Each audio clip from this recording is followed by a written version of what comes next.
துலா ராசி அன்பர்களே, உங்கள் ராசியை பொறுத்தவரையில் நமக்கு இப்போ பார்த்தோமே ஆனால் ராகு பகவான் 6லே சஞ்சரிப்பது மிகப்பெரிய ஒரு சிறப்பம்சமாகும்.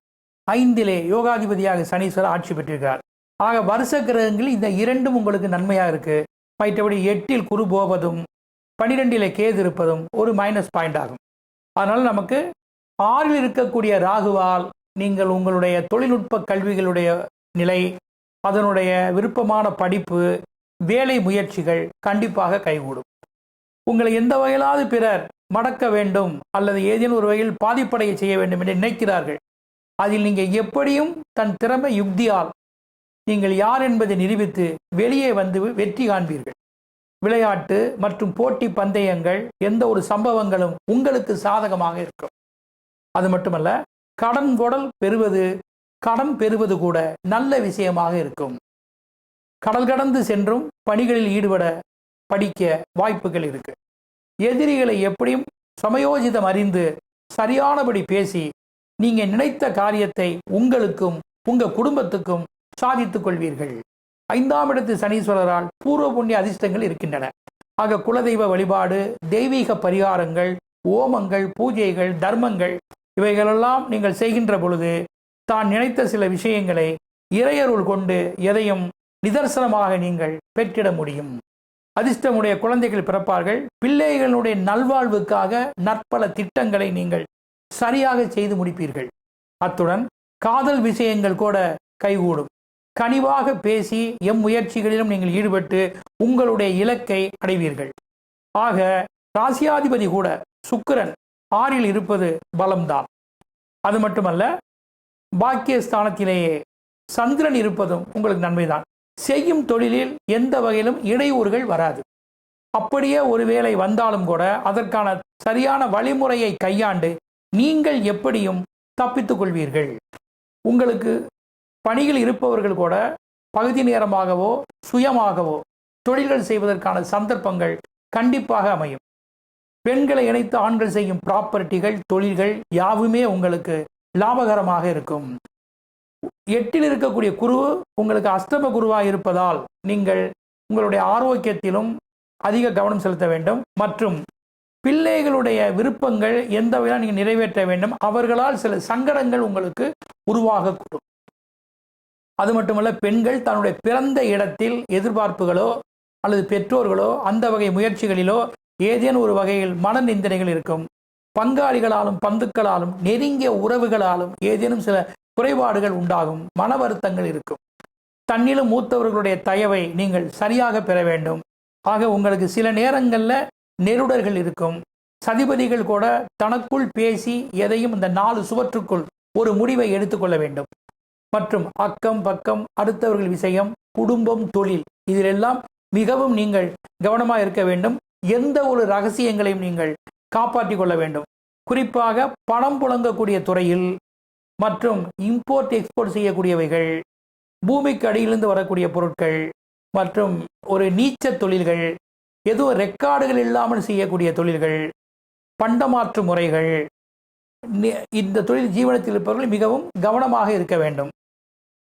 இந்த ஆண்டிலேயே உங்களுக்கு பின்பகுதி, அதாவது மத்திய பகுதிக்கு மேல் எந்த வகையில் பார்த்தாலும் உங்களுக்கு சாதகமான காலங்கள் கைகூட உள்ளது.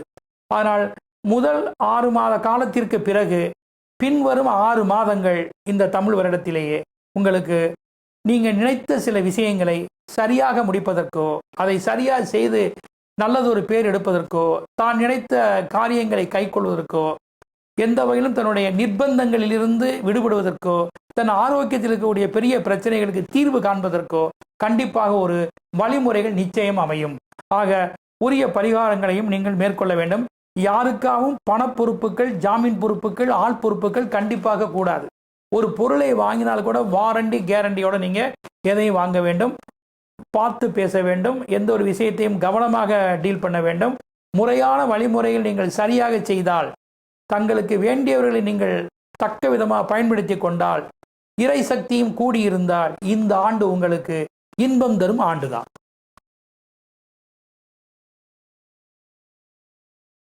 துலாம் ராசி அஷ்டம குரு அவருடைய துலாம் ராசிக்காரர்களுக்கு ஏற்கனவே அஷ்டம குரு வந்தால் கஷ்டம். தராசுவை தூக்கி நெருப்பது போல் நம்மை நெருத்து பார்ப்பார். இந்த உலகில் ஒரு விஷயத்தை தெரிஞ்சு கொள்ள வேண்டும். ஒரு சுமை தாங்கி என்பது லேசான விஷயம் அல்ல. முற்காலத்திலே ஒரு பெண் கற்பமுற்று கருவோடு இறந்து விட்டால், குழந்தை உள்ளே வயிற்றுக்குள்ளே இருக்கும்போதே இறந்து விட்டாள் என்றால் அதுக்கு சுமை தாங்கி கல் என்று ஒன்று வைப்பார்கள். இந்த சுமை தாங்கி கல் என்பது உண்மையிலே ஒரு பெரிய விஷயம். இதை நட்டி 2 கல்லை நட்டி அதன் மேல் ஒரு கல்லை வைத்து அது சுமை தாங்கி கல் என்று வைத்து விடுவார்கள். அதன் மேல் வருவோர் போவோர் உட்கார்ந்து இளைப்பாரி செல்வார்கள். இந்த கல், இந்த நடுகள் எப்பொழுது தானாக சாய்ந்து கீழே விழுகின்றதோ அப்பொழுதால் அந்த குடும்பத்துக்கு கஷ்டம் தீர்ப்பு என்பது போல் இந்த அஷ்டம குரு. இந்த அஷ்டகுருவ குருவை லேசாக நிறுவக்கூடாது. இதில் சித்திரை 3-4 பாதங்கள், சுவாதி 4 பாதம், அங்கிட்டு விசாகம் 3 பாதம், இந்த 9 பாதம். இந்த 9 பாதக்காரர்களும் கஷ்டப்படுவார்களே, அதுதான் இல்லை. எதற்கும் கலங்காதே. எப்பொழுதும் அஷ்டம குரு என்பது ஒரு மனிதனை சிரமப்படுத்தக்கூடிய காலம் வந்தால் பிரம்மாவை தேர்ந்தெடுங்கள். பிரம்மா என்பது குருவினுடைய ஒரு தலைமை பீடம். இந்த பிரம்மா என்பது கோஷ்டம், சிவன் கோயிலில் தண்ணி விழுகின்ற பகுதியிலே கோஷ்ட பிரம்மா என்று இருப்பார். பிரம்மாவுக்கு யமகண்டத்திலே விளக்கேற்றுங்கள். தினமும் யமகண்டத்திலே விளக்கேற்றுங்கள். அல்லது உங்கள் ஜென்ம நட்சத்திரம், ஜென்மம், அணுஜென்மம், திரிஜென்ம நட்சத்திரத்திலே விளக்கேற்றுங்கள். சித்திரை நட்சத்திரம் என்றால் சித்திரை, அவிட்டம், மிருகசீரிஷம். சுவாதி என்றால் சுவாதி, சதயம், திருவாதிரை. விசாகம் என்றால் விசாகம், பூரட்டாதி, புனர்பூசம்.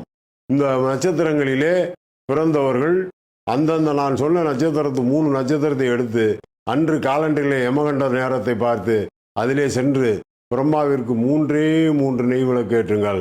இந்த அஷ்டம குரு உங்களை கோடீஸ்வரன் ஆக்குவார். பல விஷயங்களில் உங்களை காப்பாற்றுவார். கோர்ட்டு கேஸுகளிலிருந்து விடுதலை கிடைக்கும். நான் எப்பொழுதுமே கஷ்டப்படுபவர்களுக்கு பரிகாரம் சொல்லும் பொழுதுதான் ஒரு வித்தியாசமான விஷயத்தை தொடுவேன். இது நான் அனுபவம் கண்ட உண்மை. பலர் பிச்சை எடுப்பான் என்று சொன்னவனோ எல்லாம் கோடீஸ்வரனாக்கி திரிசக்கு சொர்க்கம் போல் காட்டினது இந்த யமகண்டமே. அதனால் அஷ்டம குருவை பற்றி கவலைப்பட வேண்டாம். நான் மேலே சொன்ன பரிகாரத்தை செய்யும்படி கேட்டுக்கொள்கின்றேன்.